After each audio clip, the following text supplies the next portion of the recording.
Well, I mean, you do have to look at it like this, Nate.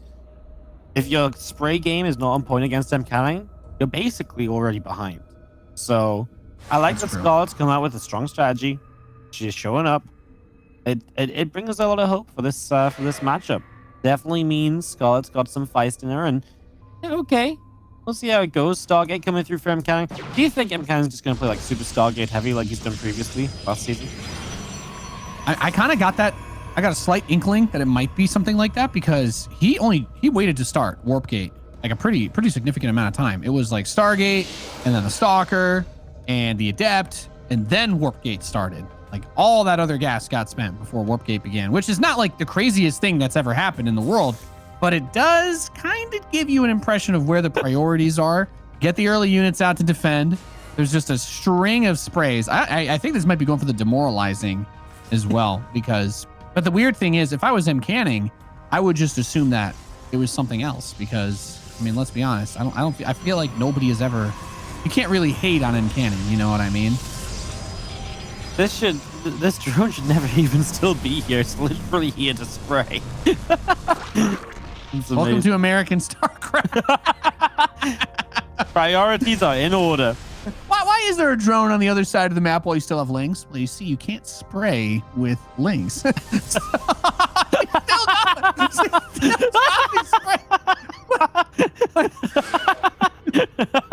I thought I was supposed to be the one doing dumb shit here. Okay, excuse me. Sorry about that. But yeah, oh my God. Well, Scarlett is memeing very hard to start this. Just give me a second. That's incredible. I've never seen a drone be chased by an Adept. It's dropping sprays as it runs. Once again, I get to say, I've seen something in a game of StarCraft I've never seen before. Good times. The lair starts up. I don't know. So, Wardy, I heard there's a rumor. So apparently Overlords can spray too. Someone sprayed in my base with an Overlord. So if we think about it, I guess if Scarlett eventually gets Overlord speed, it might just, okay, you know what? Never mind. All memes aside, double Stargate in a fleet beacon at 5 minutes. Yep. What the hell is going on? It's just the Void Rays and the MCanning build, right? This is kind of how he won last time. He got into some long games from playing Stargates early. The only thing I will say about this is that last time he did this was kind of like a newer style because of the Void Rays being changed. Whereas now, it's a bit more figured out. People are like, oh, I just built some Hydras and I kill you. So I'm really intrigued to see if Scarlett does go for that approach. She is making a lot of lings right now. I mean, sorry, he's going straight into carriers, but you know, the point still stands that I kind of feel like Scarlett knows a bit more of what MCanning's up to nowadays. So I don't feel like it should be as much of a problem as she had last season with it. The Oracle does get in. It doesn't really get to do too much. A little bit of poking and prodding to get the drone that was out on the map. So the spraying game should be over. We'll keep, UNN will keep you guys tuned in as to whether or not another drone crosses the map to leave graffiti. But we do have 2 carriers that are getting pretty close to completion as this big flood of lings makes its way over to MCanning's base. He does need to make sure he doesn't take too much damage before the rest of the army actually comes out. And I mean, honestly, at the same time, Wardy showing the carriers, or actually, well, they're about to get scouted anyway, is still something that can be a problem. Scott's already on the Hydra Den as well. She's already on +1 missiles. I think she has a very good idea of what's going to happen here. I don't think she's really she's really worried. I think she was expecting this. She's setting up well. That missiles came in early, right? So yeah, I'm full of confidence that Scott's in her mind got this under control and is very confident in what she wants to do, which is a good way to start. Yeah, good times. This game has already started off so weird. I'm still getting the oxygen back in my brain from laughing so hard. But man, this has definitely been a very, very interesting, very, very fun beginning to this series, regardless of whichever way it goes. And you know, even when going for big Hydra can be one of those things that you do to kill somebody going for big carrier, if the Protoss player gets +2 and 6-7 carriers, things get really weird if you try to just kill them early on. Like you can do a lot with that. And MCanning, you know, when they talk about practice and why people do certain strategies, even though it's like, isn't there this obvious weakness? Well, if you want to play a strategy that has quote unquote obvious weaknesses, it behooves you as a professional to build contingency plans that maybe don't always work, but against certain types of responses to your easily counterable strategy can work. And that's where you get those big dubs where you're like, oh my God, he went straight to carriers, but then he got disruptors so fast, he was able to kill 16 Hydralisks with one hit and the carriers mopped up everything else, right? Yeah. I'm interested to see if Scarlett can do anything as she makes her way. Across the map here, a good clump of units down the bottom left. The carriers are staying pretty stationary. I wonder if Scarlett just sort of feels like this is okay as well, if she can keep MCanning on 3 bases. The problem is, though, if you keep him on 3, he's just going to get enough carriers to get 4 eventually anyway. Well, chat was pointing out apparently Scarlett was laughing on cam as well, so all the memes were going quite nicely. The Hydra's poke the 3rd, and then the Ling Flood actually gets a cancel on the 4th base. So a nice little double move there by Scarlett to get some economic denial on the Protoss, because you really don't want the Protoss to be able to run away with this and get a crazy unstoppable amount of carries. Great disruptor hit though. This is kind of what I was talking about. Oh, doesn't just mass Hydras deal with this? A couple of well-placed disruptor shots absolutely eviscerate the Zerg army. And now, no, I don't think that a bunch of Hydras are going to be able to clean this up quite as easily. A massive, massive loss of resources for Scarlett as MCanning with 69 probes slams down that Zerg Hydralisk force. Those disruptors were amazing. I mean, everyone hit like dead center. Scarlett was shaking her head and laughing a little bit at it. And here comes MCanning to come across the map, to fight on in, and to try and maybe just end this game. I don't think he should stop. I feel like he should go. Yeah, I think there's an opportunity here. I also think waiting for +2 attack at the very minimum is probably still a good move too, because Scarlett's +1 carapace is a ways off, and the DPS increase for carriers, especially off of that 2nd upgrade finishing, is going to be really big. So I mean, I don't mind it. Get a couple of more warped in units across, but I do feel like the time to strike is now. Another massive disruptor hit by MK. Another one. Can this man be stopped? His disruptors are literally just magnetic, and they're attracted to Hydralisks right now. This is ridiculous. Every single time it just hits a mega cluster. I mean, 4 or 5 Hydras is a huge amount, and MCanning is coming to say, let's go. I told you I booked my ticket on the MCanning hype train. This is it, Nate. This is it. An absolutely, I'm not going to say flawless game, but the control from this force has been perfect. The way that he's cut down the Zerg army, a reinforcing carrier will get grabbed, but the best thing about carriers in this situation, while he does have the disruptors that are going to kill all the Hydras anyways, he can always fly over to the main. Doesn't matter. GG, the can man can take game number 1. That's fair, as we are loaded into Jagannatha for game number 2. In the bottom left, we have the red Protoss player leading this series 1-0. He is MCanning. And of course, in the upper right-hand side, our blue Zerg is Scarlett. Just because of how hard it is to try and push and kill someone here? Because I think a lot of people like to answer the Stargate star with like a big attack. And I just think it takes you so long, because especially that big attack usually comes while the Protoss is on like 3 bases, right? Not when they're on 4. So you actually have to go all the way from the top of the map to the bottom. Like, the expansions don't put you any closer toward each other. So the Zerg has to go all the way across. So that's a really good point. Yeah. That's a really good point. One of the things that I like about Jagannatha is the 3rd base. By the way, there's the 3 sprays. I like the 3rd base to the side of the natural, not the one that's like in front by the main. Just because it's actually one of the very few 3rds we've had in a map in a long time. That's like, yeah, there's a ramp that leads up to it. It's connected to the natural, but this isn't like, it's not, you don't have a very wide angle to attack this base on if you want to like put a wall in front of that ramp, right? And then you can kind of rally everything in front of the natural, I guess is kind of what I'm talking about. It's a bit more defensible. So I do agree with you on that part. As a mech memer myself, I can see how playing a Sky Toss composition on this map would be a lot harder to break than on others.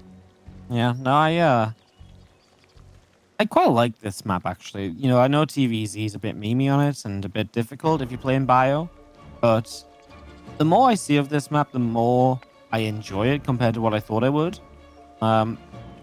obviously when a map's kind of long, you expect it to give long games, but I don't necessarily think that makes it a good map because it gives long games.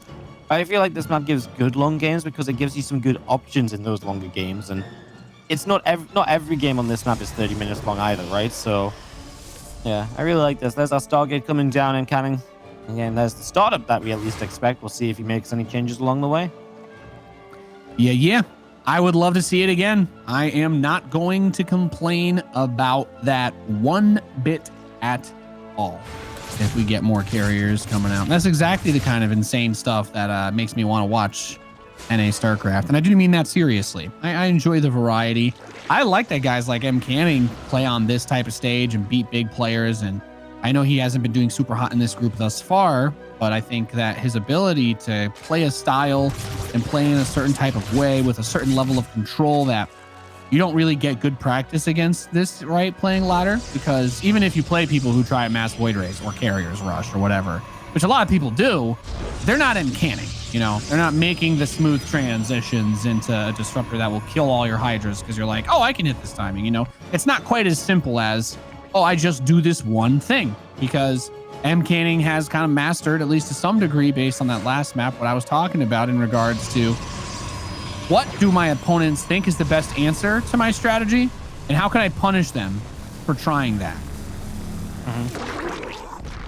Void Ray grabs an Ovi down this bottom side. Now an Oracle on the way, mate. I mean, nothing too wild just yet. I really want to see just what the next tech structure is, right? Because that's really going to tell us exactly what this is going to be, or even what comes out of the Stargate after the Oracle. So, kind of just sat here waiting. Obviously, third base will come before any of that. So, we got the third base started, and we get to find out what kind of game we're playing. Indeed. And yeah, I love this third base. Like I was saying, if you're going to try to defend it, having a not super wide ramp, like the ramp is not the smallest, but it is also something that you can defend if you really need to. We're not talking about like the super crazy wide open, like pillars of gold third base, right? Where you're like, oh, there's 7 different ways that you can push this and no real way to wall it off. But Oracle goes in, Oracle comes out, Fleet Beacon though, and 2 more Stargates. Wardy, you called it. Yeah, I mean, I think it's just kind of obvious, right? Just because this is how he's been winning games in PvZ. This is obviously a style Scarlett has had some trouble against. And the map plays for it as well, so yeah. I like it. I mean, it makes perfect sense to me. I don't see... The only way I think it would make sense to switch it up is to try and punish Scarlett by, like, making her expect something. Like, imagine he shows up with, like, Glaives now. Like, you go Twilight after a Void Ray Oracle. You show up with Glaives. Maybe Scarlett just dies right now, But that's hard to say because then maybe Scarlett sees something to figure it out and she adapts her build, right? So that is the only way I would have liked it to change up, trying to take advantage of what he's already shown. But you could also think about it this way. If you lose in this game, you can still do that in game 3 if you feel like you need to switch it up a bit. You can still pull that trick to sort of be like, haha, here I am, switching it up. And you're expecting the carriers again, right? So yeah, I really don't mind just doing this again on this map. Oh, that's good logic, especially because the map supports it so well. Yes, exactly. I think that's a really good point to make, and we talked about that. But like, even this corner base, right? I've talked about how it's a little bit easier to defend against the ground, but you have these dead air spaces where it's not going to be super easy to punish an air unit or air army that's kind of dancing around there waiting for, energy for a recall or just bouncing back and forth, chipping away at pieces of your army. Like if the carriers end up pushing in that way, there's a lot you can do there. You have a massive amount of airspace that you can hide behind to rebuild interceptors outside of the main if you were to come to it. And not that your strategy should be based around, just chilling outside of your opponent's base, building interceptors.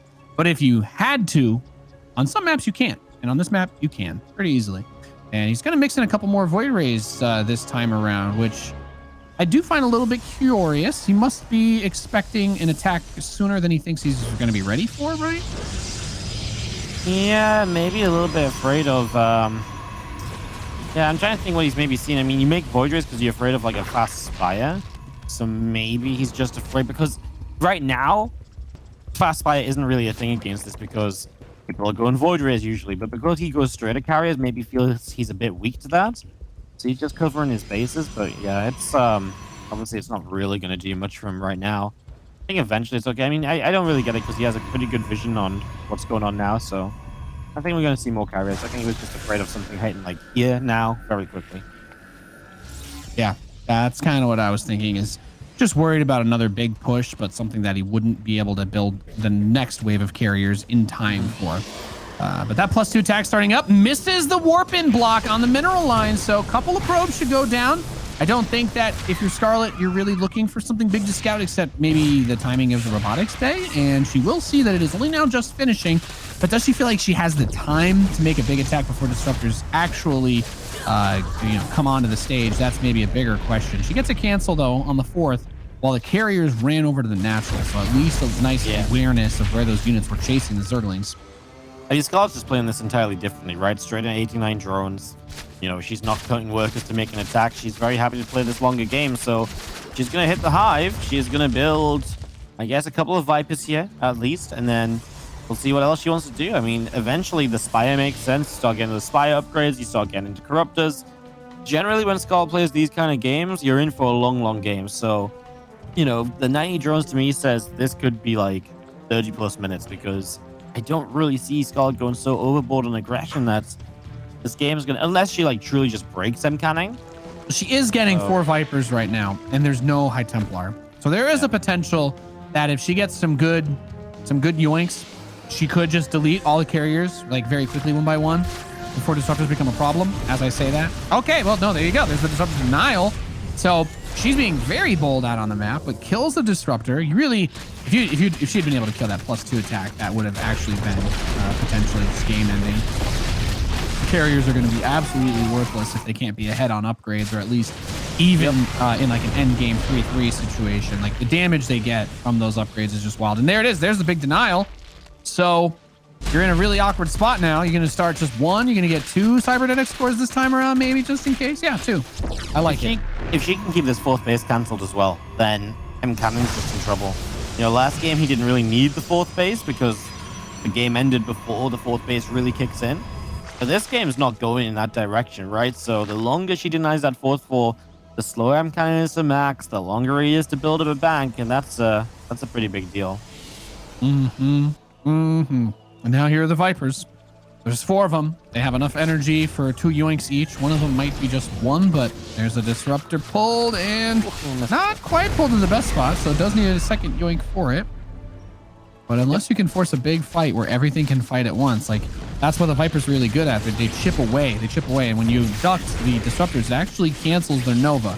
So the Viper just kind of perfectly counters a lot of what is here. Now all the carriers are fighting together. Disruptor comes out, but it doesn't get the shot off. It does not.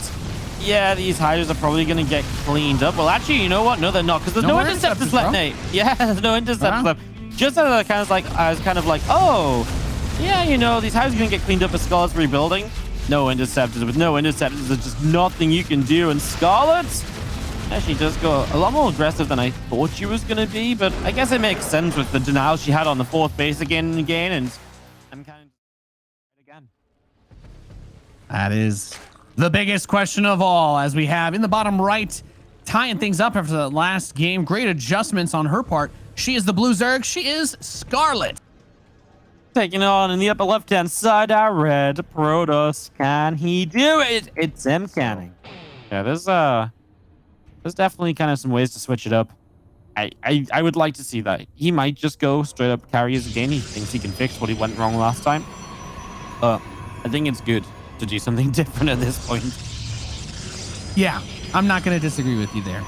If you, at the very least, with how defensive you can be on this map, I do think that there's some insane potential for like wild turtle builds here that I don't know that we've actually seen many games like that yet, but doing something different and maybe transitioning into that carrier is like a late game strategy, right? Because one of the biggest things that we always talk about when it comes to playing versus Zerg, whether you're Protoss, TErran, or Zerg really, is if you play conservatively, if you play too standard and you don't really bring pressure, you don't really get the Zerg to feel like they need to invest in defense, they won't. A good Zerg won't, right? They'll do exactly what Scarlett did in the last game, which, as you pointed out beautifully, Wardy, she took that corner base very quickly. 90 drones, right to hive, tons of upgrades, because by the time that you could get those 6 or 7 carriers, then Scarlett has a 2 upgrade lead, maxed out supply, and Vipers. So this kind of comes down to a little bit of that talk we were having about like, oh, I'm prepared for these types of responses to my weird, unusual build. And while Disruptors can deal with the Hydras, yes, that build is not perfect, because if the Zerg does play crazy greedy and gets those early Vipers, you're not going to have High Templar. So what are you going to do? You're going to try to get a Templar Archives and the Robo Bay at the same time while you're building carriers on 3 half bases? No, that's never going to work. So you do have to be flexible on the other side of the coin if you want to be able to take these big series. And I think that's what's going to decide this for MCanning, is whether he can kind of bounce back and change things up enough that it's not like reading an open book for Scarlett. I'm with you 100% of the way, Nate. I would love to see the switch ups. We'll see what Scarlett even wants to do as well, right? I mean, she doesn't necessarily have to let it go like to that stage in the first place. She could maybe do something a bit more aggressive. She could play like playing Bane into Hydras as well. Although I guess if MCanning wants to just keep on doing Stargates, then it makes perfect sense to do what she's been doing, because her setup's been pretty good against it. Just the one thing she fell to in that first game was truly the Disruptors. So yeah. And we do have the Void Ray catching another Overlord in the Northeast. So this is really nice, because obviously we talk about Void Rays and Phoenix for clearing out Overlords, and the Void Ray has gotten some love in recent times, and that's pretty much the biggest reason why we see them as often as we do now. But typically you're like, oh, and how far out do I want to send it to random corners if it doesn't get back in time for a defense, or, you know, if you don't find any Overlords and you're just kind of chilling out there. But the Oracle grabs 2 workers and okay, I got nothing. I don't know what to say. Just a fleet beacon. yeah. Again, okay, whatever. Take like, it away. Like, if it ain't broke, don't fix it. But I think it's broke. That's the problem, right? Like, I do believe that this strategy has not been winning 100% of the time. So yeah. Now I'm worried. But if there's any way to try to spin this to be like positive for MCanning, here's my meme. Here's the meme answer that I will give. It is that Scarlett would be thinking the same thing as us, right? That's the meme answer, which is, oh, there's no way that they'll just do it like that again, right? And of course, well, that's, you know, maybe they don't prepare because of that, but I'm interested to see what Scarlett does when she scouts this. She's doing the exact same build anyway. +1 missiles already. That's 100% going to be for Hydras. 100%. Yeah. So, yeah. I mean, like, yeah. Hey, maybe +2 for the carriers doesn't get canceled. Yeah, I think that's a game-losing upgrade to lose, personally. I think so as well.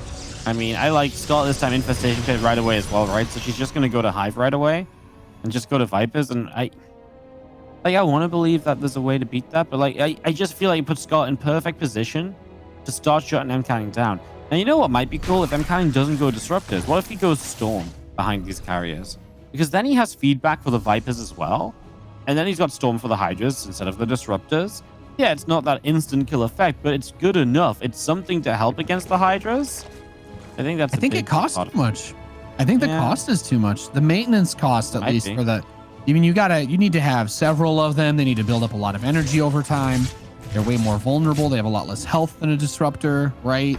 Weirdly enough, like, I'm with you that I would love to see it. I just don't...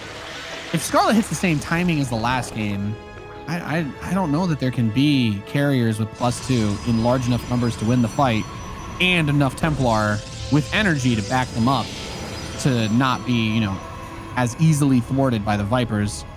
I guess what I'm trying to say is MCanning's really trying to do a lot off of 3 bases in this game, whereas Scarlett's like, yes, I can take my 4th for free. Oh, I can take my 5th for free because nothing is coming.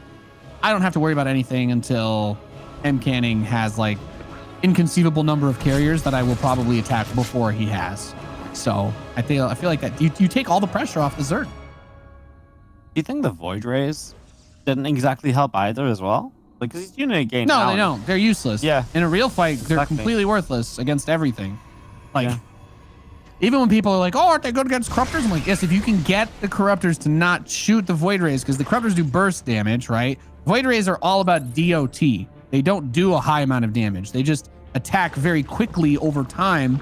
So if they can stand and fight, that's when they're going to be the strongest. But if your opponent has like a burst type composition that can kind of knock all those flimsy units down quickly, They don't provide value for you. The most they're going to do is like maybe like 15, 20 damage to a Hydra before they die. Yep. No, I agree. I think the Void Rays are like almost an insurance policy against Corruptors being there, but then... See, like, if you go for like a ton of Void Rays initially, then transition carriers, I still like them because at least you can harass a lot with the Void Rays initially, so they give you extra value there. But that's... Yes, but he's not doing that with the Void Rays, right? That's the exactly. problem. They're just additional voids, which could have been an extra carrier or two, and then, you know, then you have more carriers. I mean, hello, that's fantastic when you're up against a whole bunch of Hydras. So yeah, I'm completely with you.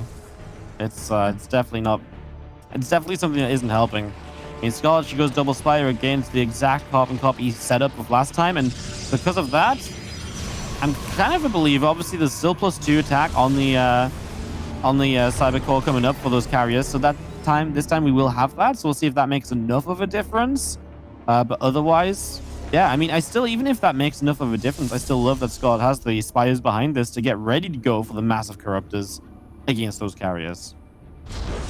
Yeah, and that's like one of the most difficult balancing things when you're trying to play the game with this type of army, is that the carriers, like, assuming we have 2 more that are about to finish, right? So 7 carriers on their own can be somewhat scary. With this many Hydras, they're not.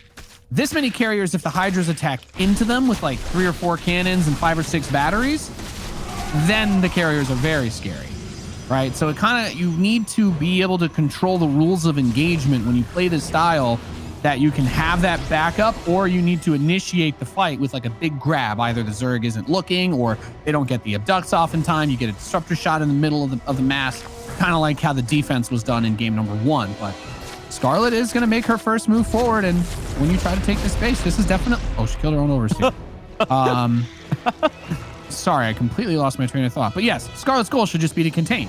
Don't let MCanning get a 4th, and then chip away. Use the extra money, use those wild number of resources, and just don't take a fight on MCanning's turns. Don't fight him in front of 30 photon cannons and shield batteries.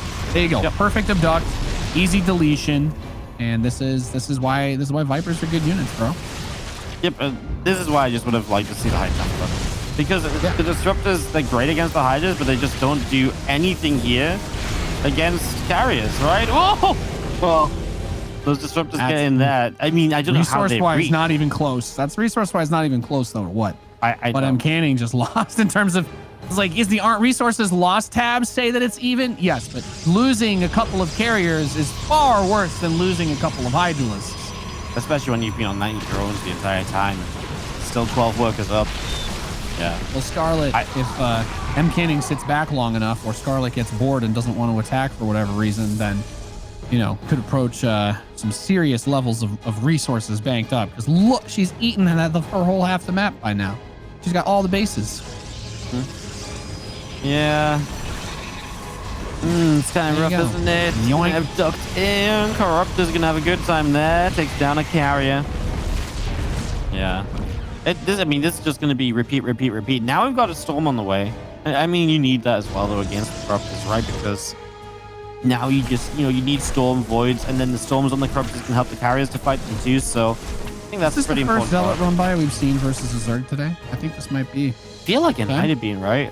Yeah, MCanning is going to finally bring some pressure, some real pressure over towards Scarlett, and actually ends up getting a pretty good return for his investment.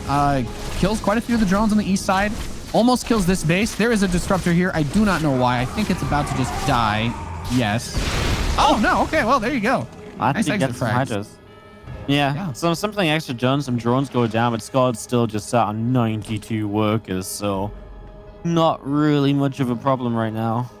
Storm is finishing, though. We have, I assume, some Templar on the map. There's 3. So if you play ball with feedback, now there's a bunch of cannons and batteries. So attacking into an entrenched Protoss force like this gets a little bit trickier. That's why Scarlett's going for this Lurker Den, which makes a tremendous amount of sense. It's a very good move to make. And MCanning's got his +3 attack. So yeah, you do not want to try to engage this like this. I don't. He's using a disruptor to clear the changelings. That's I'm gonna scratch my head on that one for a long time. Yeah, nice little bit of damage on the Corruptors, but for the most part, they are getting out of here. So they are gonna get away, and Well, again, we've got a forward fourth base, and it still comes down to that contain idea, right? Like, MCanning's never had the money to properly get maxed out because this base is just so fresh. So if Scarlett can keep up this pressure, you can see MCanning straight away off to the left side, fifth base. Yes, please. I mean, you just obviously have Scarlett again. It's one of the targets now to stop the fifth base getting up, and you're just going to keep on mining from what you own. 7 bases that you own at the moment. Yeah. Okay, MCanning's doing some good stuff to clean creep, but the creep is actually ridiculous as well. It's just all over the place. So Scarlett is extremely well set up. She's building a ton of spore crawlers. She's even got the lurk den down. She wants to add some lurkers in as well. Pretty good. Vipers incoming. Yoink. Yoink. Yeah. That's what I was talking about, by the way, with the corruptors and their burst damage, right?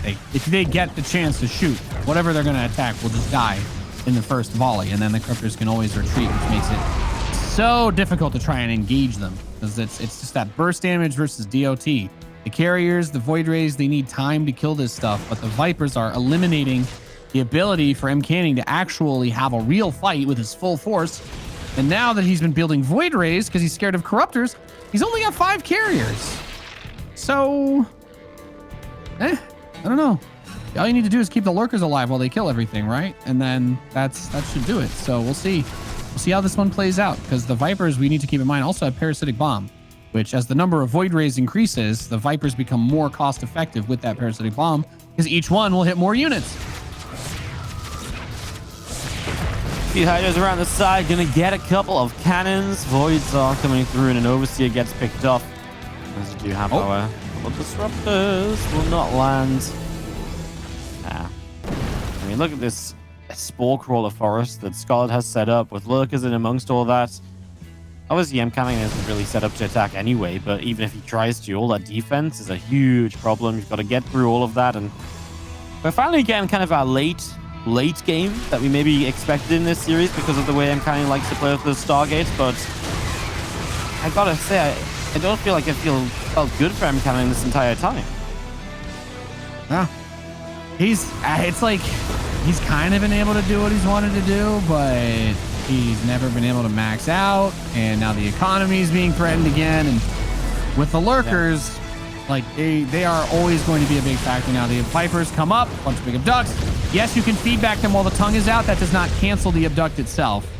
Yeah, it's easily the hardest part of playing with this type of army. It's just dealing with the Vipers. They have been disgustingly cost effective in this game, and it's opened up so much more opportunity for Scarlett to do other things like these little Hydra attacks, because all of a sudden we have to keep a couple of our carriers away from the rest of the army now, and then all the interceptors die, and then you're going to lose more probes. So then that very small mineral bank that MCanning has, guess what it's going to get spent on? Interceptors. that's it. So interceptors are not that expensive, and that really says a lot. He's not rich. 54 probes and struggling to maintain that 4th and 5th. Look at the resources lost too. It's like a 6,000 difference in favor of Scarlett. What? Hello? Like, that's not the way around this is necessarily meant to be when Scarlett's been up this many workers this entire time. Like, no. So yeah, Scarlett's got all of the control in this game, and it's definitely not one she could just run into and end right away, but she is doing it right. She's still putting on a lot of pressure. She's keeping things active. I like it so far. I really think that Scarlett's just gonna slowly make MCanning bleed out here, and it's kind of a tough way to go, but yeah. Scarlett just got a little impatient in game 1. That's it, right? Scarlett got a bit impatient in game 1, forced the issue probably before she should have, and in game 2, great adjustments, easy clap. Game 3, so far, great adjustments. So far, easy clap. Although the army has been reached for MCanning. He has his big army. So now it comes down to don't die to a base trade, but also you're going to have to kill quite a bit of Zerg, because there's a 6,000, 7,000 bank. So if you think you kill all the corruptors and you're fine, Scarlett has enough money to build quite a few more. Well, I mean, this is what MCanning needed, if anything, right? Because he's not going to have the bank to rebuild, so he just has to have that one big kind of fight, but he needs this fight to be devastating, and it needs to happen here, because if it doesn't happen here, Scarlett will just rebuild and go. Whereas at least if it happens here, you can catch the reinforcements, but if it's going to happen here, he's got to make it happen throughout, and Yoink goes down, minus 400, 400. If it happens here, it has to happen through all those spores and lurkers. It's just not happening. The 5th base goes down to a lurker, and it feels like even moving to the bottom side here from MCanning was all in, even though he's not committed through. Yeah, and that's the hard part about it, is as long as you play non-committal, then the Zerg player can always just be like, okay, I'm just going to yoink whatever I can. And then since you don't want to actually engage in a full-on fight, you can't really punish me because I've pulled this unit out of range of being saved by anything that you have. That's just smart Zerg play. And that's why we have this incredibly disgusting, weird-looking resources loss tab, because there's been no answer to the Vipers, even though there's a Templar. Doesn't matter. The Templar reaction time is too slow, so it doesn't matter. Yeah, you can click feedback a million times on a Viper with no energy. It's not going to do anything. Yeah. And you need a feedback when those guys fly in, not after they've already picked up your units. So, yeah, I mean, at this pace, Scarlett can just chip away at this army forever until MCanning just runs out of money. Yep. The hard part about this, he needs to actually force a real fight. He needs to force a real fight where all of these units can actually have an engagement where they're all contributing to the battle. If you get pulled over cliffs, then your Archons can't do anything to help you against the Corruptors, right? If you're kind of just pulling away every time you get close to the enemy, if you're waiting for these motherships and these big units, they're always going to get singled at first. And you're like, oh, I'll just go back and build another mothership. Like, minus 800, right? Like, we keep a tab on the motherships that are built in professional StarCraft for a reason. Yeah. You can write them off on your taxes. That's how worthless they are. Oh, and expensive. Man, exactly. It's I mean, 400 is literally MCanning's bank right now as well, right? Like, it's kind of a serious amount of money to add a Dark Shrine into. DTs? I mean, Nate, have you seen how many units and Spore Crows there are on this map? Like, I'm not really convinced about Dark Shrine right now. I think of DTs as an MCanning spirit animal, but if he's building them in this situation, this is not an MCanning Dark Shrine, you know? That's not the Canman Dark Shrine that we talk about, that we think about when we talk about MCanning. That is the, oh crap, I'm now realizing that I may be in over my head Dark Shrine. Because obviously, as you pointed out, there's a million spores. There are like 8 overseers with the army. There are 8 overseers in total on the map, excuse me. So yeah, there's a good amount of detection. I don't think Invisiboys are the answer. No, yeah. Also, I feel like since you mentioned it, there are 65 spore crawlers on the map. Like, okay, maybe you find like a base to get into, and what are you gonna do? Like, kill a couple of drones? Like, you need so much more than that. It's not like you have the bank to just give up a couple of GTs here and there to get a couple of drones, right? It's just way too passive for me. I don't disagree. Like, I don't necessarily think he can attack in, but he has to attack in, otherwise he just keeps on bleeding out. But maybe that's the best bet, that maybe Scarlett just attacks into him and then messes up. But if you're a Protoss player and your complaint is that you can't attack into the Zerg because you're both maxed out, but they have 65 spore crawlers, you waited too long. that's the answer to your question. You know, if it takes this much time to be able to build the army that you want to try to have a fight with, it's, you know, something went amiss elsewhere in the game that opened the door for the Zerg to say, I can put 65 drones into anti-air turrets. Yep. And you can't bring the cannons with you. And if you could, you probably still couldn't bring them with you on creep. So it's only going to get worse, as Scarlett is going to say, I'm stupid rich. I am going to just throw units at you until you eventually give up because you don't want to actually fight me. It's like, oh, well, great recall. But yes, well, now the other base will die, along with a Void Ray and a carrier. That wasn't a necessary episode, but we'll allow it. What's the blink for? For his remax of Stalkers that he can't afford? No, I mean, I feel like I'm being a bit mean with like, no, with the calls, but like, I'm one of MCanning's biggest fans, but I can't lie to you. This has been one of the most painfully passive games I've ever seen. I mean, when I think about things that are like passive or like passive aggressive, I'm like, this game is more passive than responding to a text message with just the letter K. You know, like that's the least commitment you could possibly make to tell somebody to piss off. But yet here we are. We found something that has even less emotion in it. Yeah, not really looking good. I mean, here we go. Some storms. Scarlett's gonna back away. Obviously, taking some damage. I like that at least Scarlett's kept up the pressure on the other side of the map, right? You know, she's always running Lings and Hydras around here. She's always keeping up some damage. She's not just relying on her own, like, mega army. Because, well, why? You know, why? When you can absolutely put damage on like this. You know, going to turn around, few Zealots, warp in defensively. That's not enough. So, yeah, I like this. And obviously, again, when money's stretched out thin for MCanning, stuff like that's only going to help even further. And the storms come down again. We are 32,000. Scarlett's lost exactly 16,000 resources right now. That is twice the efficiency from Scarlett in this game. That's actually unheard of when you're playing against like a Skytoss army like this, I think. Like, you really never see that, honestly. I know Zerg have fighters and all of that, but like, you still just don't really ever see it. No. Well, what we thought would happen did happen, and still tried to avoid the army. Just tried to avoid it. Didn't want to fight around all those spores that Scarlett had 5 years to build, 1 million of. And half the army got abducted. And I think Scarlett might say that now she's ready to take this fight. These Corruptors are very close. I'm like, I do see a world where the Archons kill all of them, but then you remember that Scarlett has 5,000, 8,000 in the bank. She can literally rebuild every Corruptor, and it's just not going to matter, right? You're wiping up the mess with $100 bills.